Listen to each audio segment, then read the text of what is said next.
conversar bem rapidinho é sobre a parábola do filho pródigo, né? A gente tem vindo falando de algumas parábolas e a do filho pródigo ela é muito conhecida, né? A parábola do filho pródigo é uma das principais parábolas, né, da Bíblia, conhecida de maneira universal. E ela conta, vou só dar uma resumida, ela conta a história de um pai e 2 filhos, o mais moço, ou seja, o mais novo, talvez o mais imaturo, né? Chega para o pai e fala, ó, me dá o que é meu. Aquilo que é meu quando você morrer, mas eu quero agora, né? E daí o pai vai lá e reparte os bens e dá para o mais moço. O menino sai de casa, vai para a vida e para o mundo.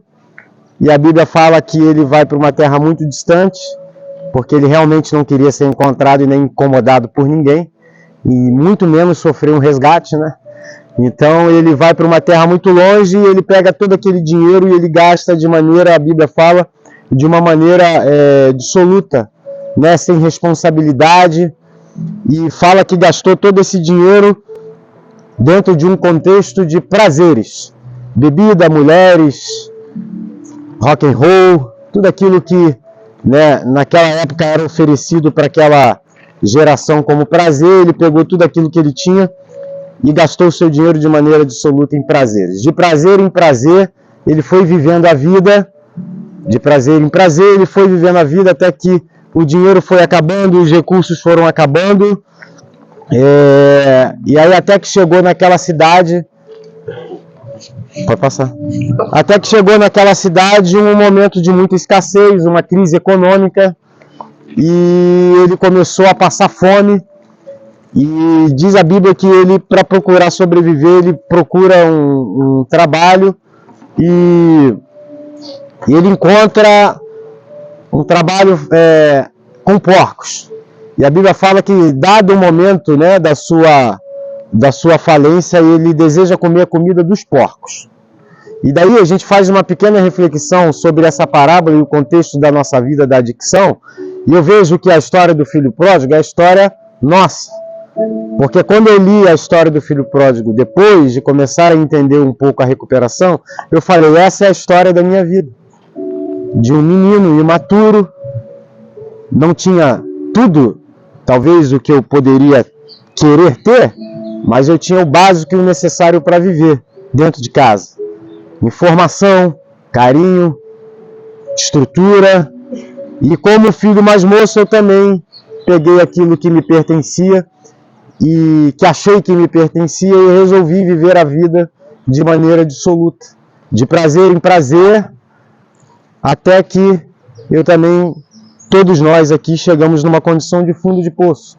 Quando a Bíblia fala do filho pródigo sobre ele desejar comer comida de porcos, está simbolizando uma coisa para além daquilo que a Bíblia para além daquilo que a parábola está relatando. Comer comida de porcos não é comer a comida de porcos. Comer comida de porcos é o meu fim de poço, desejando me alimentar daquilo que não é produtivo para a minha vida. Porcos significa total falência, total pobreza e fundo de poço. E chegou um dado momento da minha e da nossa vida que a gente também começou a se alimentar de comida de porcos. Que a gente olhou para a nossa vida, ou pelo menos, talvez não nós conseguimos ver naquele exato momento, mas hoje, em recuperação, olhando para a nossa vida, no nosso fundo de poço, no nosso comendo comida de porcos, a gente não vê hoje significado nenhum naquela nossa trajetória. E é isso que o filho pródigo ele começou a entender depois, que tudo aquilo que ele estava fazendo, praticando e escolhendo, não fazia sentido nenhum na produção para a vida. E daí aquele moço, né, nós, representando a gente ali, aquele filho pródigo, ele começa a sofrer. E o sofrimento vai fazendo com que ele vai chegando cada vez mais baixo ao fundo de poço e sofrendo cada vez mais. Então, é uma parábola que relata a história da vida de cada um aqui. Ninguém aqui é santo. A gente aprontou bastante. E a gente chegou a comer comida de porcos por causa da nossa escolha. A Bíblia não relata o porquê que ele escolheu isso, né? A gente poderia pegar aí várias linhas de pensamentos. A ausência da mãe, a briga com o irmão dentro de casa, que se a gente continuar lendo a parábola, a gente vai ver mais na frente que quando o filho volta e existe alegria naquela casa, o irmão mais velho fica aborrecido e fica de biquinho.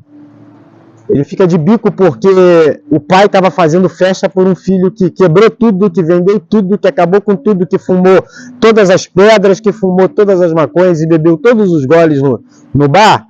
O pai estava festejando a volta desse filho, ovelha negra. Então havia uma rixa entre irmãos ali. Poderia ser esse o gatilho, mas não é mencionado porque o gatilho ele vai só ressaltar a minha inabilidade.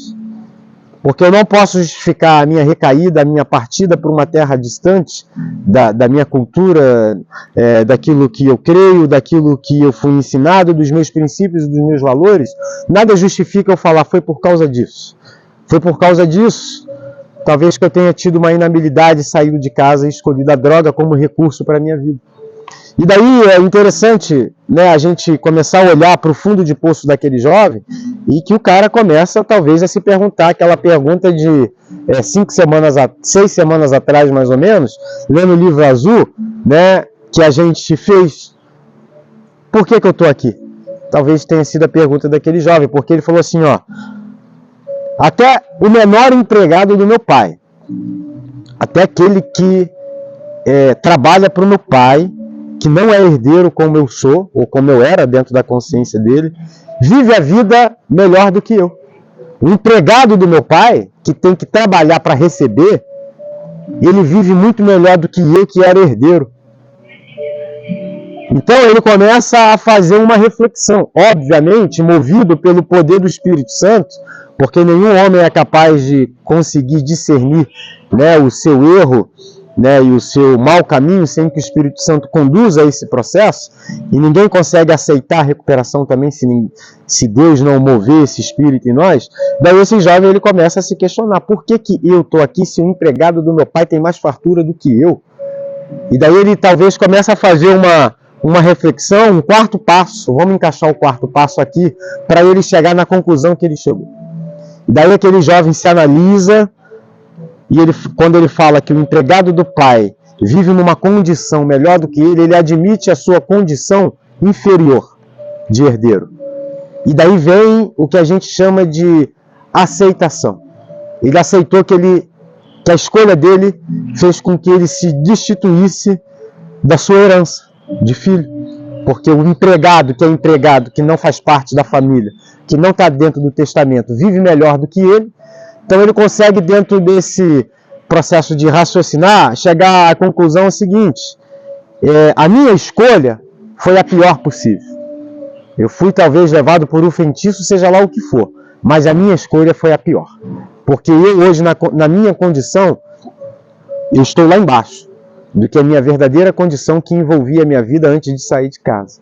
Portanto, a aceitação da condição inferior, ela encaixa na cabeça daquele jovem, a aceitação. Aí a gente percebe depois dessa aceitação que o caminho de volta, ou seja, entre aspas, o caminho da recuperação, começa na vida daquele jovem quando ele diz: levantar-me-ei e direi para o meu pai: Pai, pequei contra os céus e perante ti, já não sou digno de ser chamado seu filho, trata-me como um dos seus empregados. Daí a gente vê aceitação e humildade. A aceitação de entender que aquela condição era inferior à sua condição, da sua própria natureza, ele se rebaixou pela escolha dele. E humildade quando ele diz que ele vai voltar para casa, mas que ele pode ser tratado como um dos empregados do pai, porque mesmo que ele fosse tratado como um dos empregados, a condição dele, a nível de recuperação e de vida, seria muito superior àquela maneira inferior que ele estava vivendo. E daí ele volta para casa com aceitação. Mas o impacto da aceitação daquele jovem foi tão grande que ele vai para casa e ele faz realmente na vida, na sociedade, aquilo que ele entendeu e que ele prometeu. Aí quando chega de frente para o pai, ele fala tudo aquilo que ele prometeu falar. Todos os pedidos de desculpa, de reconciliação, de reparação, admissão, deixando que Deus removesse todo o defeito de caráter dele, fazendo um inventário pessoal, destemido, entregando a sua vida aos cuidados do poder superior, fazendo reparação a outros, exceto quando isso fosse prejudicar a outros, e tendo como consequência também o 12º passo, que é um despertar espiritual. E daí a visão de vida e de mundo daquele jovem mudou. E daí quando ele encontra com o pai, ele fala: Pai, pequei contra o céu perante ti, já não sou digno de ser chamado teu filho, pode me tratar como o menor da tua casa. Para mim, voltando para cá, para o processo de recuperação e de vida, qualquer situação e circunstância não vai fazer diferença, tanto quanto eu viva dentro da sua casa e viva bem e viva recuperado. E daí ele volta, e ele não exige muito, porque ele sabe que ele deu muito prejuízo e que ele perdeu bastante coisa. Então, quando a gente olha para essa parábola, né, com o coração aberto, e a gente olha para ela, contextualizando essa parábola dentro do nosso estilo de vida e da nossa recuperação, a gente entende muita coisa. E esse jovem conseguiu fazer uma das coisas mais difíceis na recuperação que a gente consegue fazer. Ele conseguiu dar um passo, ele conseguiu quebrar uma barreira que é a principal barreira, uma imensa barreira que me impede a andar no caminho da recuperação, de aceitar a recuperação, de aceitar o processo. É a coisa mais difícil que se tem, porque a recuperação em si, a doença ela é complexa, mas a recuperação em si, ela é simples porque ela decorre de apenas um passo, a aceitação, e fazer com que eu me submeta ao processo. Porque se eu me submeter ao processo da recuperação, eu vou entender tempo, eu vou entender princípios da recuperação e eu vou me submeter ao tempo e aos princípios da recuperação.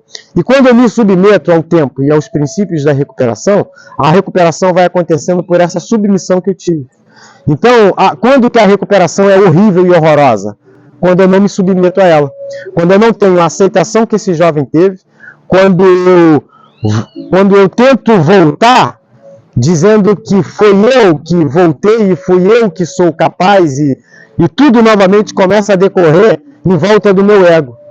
Aquele jovem, ele falou que o pai poderia tratar como um dos empregados. Esse jovem está dizendo que pode tratar-me como um menor, como uma pessoa que não sabe de nada. Ou seja, ele praticou aquilo que é mais difícil, que é aceitar que eu sou dependente de uma misericórdia, e eu sou dependente de um favor que eu não mereço. Então a recuperação, ela é uma dádiva. Estar aqui hoje falando é um favor que eu não merecia. Não merecia, e ninguém aqui merece estar aqui. Se a gente está aqui, é por um favor e por uma misericórdia que ninguém aqui conseguiu buscar.